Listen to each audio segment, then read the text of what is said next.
वहीं आपको बताएंगे पौड़ी गढ़वाल से बीजेपी के प्रत्याशी अनिल बलूनी का प्रचार अभियान भी जारी है। आज अनिल बलूनी पौड़ी के रिड़कीखाल में जनसंपर्क करने जा रहे हैं।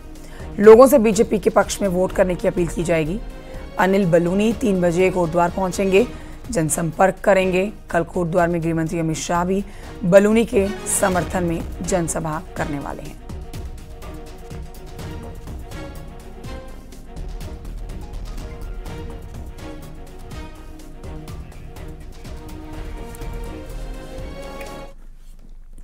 और आइए आगे बढ़ते आपको बताते हैं कि रविवार को पौड़ी के श्रीनगर में यूपी के सीएम योगी आदित्यनाथ ने बीजेपी प्रत्याशी अनिल बलूनी के पक्ष में प्रचार किया। इस दौरान जनसभा को संबोधित किया गया। बीजेपी प्रत्याशी अनिल बलूनी ने कहा कि सभी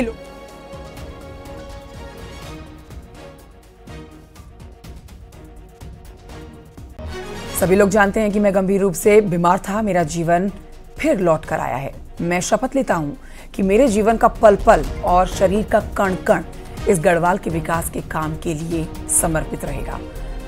19 तारीख के बाद मैं गढ़वाल में विकास की झड़ी लगा दूंगा।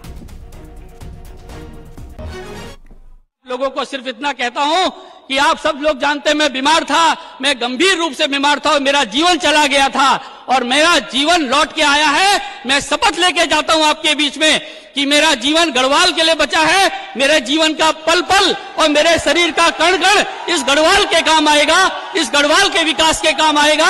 आप 19 तारीख तक मेरा साथ दीजिए, आप 19 तारीख तक मेरा साथ दीजिए। 19 तारीख के बाद आपका भाई, आपका बेटा, आपका साथी अनिल बलूनी गढ़वाल में विकास की झड़ी लगा देगा। पूरी भारत सरकार, जितने हमारे मंत्री हैं, जितनी हमारी सरकार है, वो गढ़वाल के देरी पे खड़ी होगी, हमारे दरवाजे पे विकास के लिए खड़ी होगी। मैं आप लोगों को विश्वास दिलाता हूं। 4 दिन बचे हैं, घर घर जाइए, मोदी जी का प्रचार कीजिए। चुनावी बयार में इन दिनों कई लोगों की चांदी हो गई है। कल्चरल फील्ड से जुड़े लोगों से लेकर डीजे, टेंट, होटल व्यवसाय करने वालों का बिजनेस इलेक्शन के समय में बूम पर है। देखिए रिपोर्ट।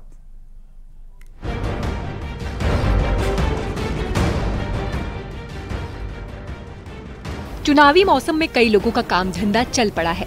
बीजेपी और कांग्रेस जहां लोगों के वोट पाने के लिए नुक्कड़ सभाएं करवा रही है, तो डीजे के जरिए पार्टी ऑफिस में प्रचार के गाने सुनाए जा रहे हैं। वहीं राजनीतिक दल सुबह के नाश्ते से लेकर दिन के भोजन तक की व्यवस्था करवा रही है। रैली, जनसभा के चलते टेंट हाउस को भी जबरदस्त काम मिला है। हाँ, बिजनेस तो बढ़ा हुआ है। 1.5 महीने से लगे हुए हैं हम, 8-10 बंदे। रोजगार तो मिल ही गया, इलेक्शन के टाइम पे लगे हुए हैं हम सब। बाकी सुबह का नाश्ता, दिन का खाना, शाम का चल ही रहा है, तीनों टाइम का। वहीं लंबे समय से राजनीति कर रहे नेता मानते हैं कि यह समय की डिमांड है। पहले चुनाव में लोगों तक पहुंचना मुश्किल होता था, लेकिन अब समय बदला है तो संसाधन बढ़े हैं और इसकी वजह से कई लोग अच्छा काम पा रहे हैं और आने वाले समय में कई नए बदलाव दिखेंगे। जब हम अपनी लाइफ स्टाइल बदल रहे हैं तो स्वाभाविक बात है चुनाव का ट्रेंड भी बदल रहा है।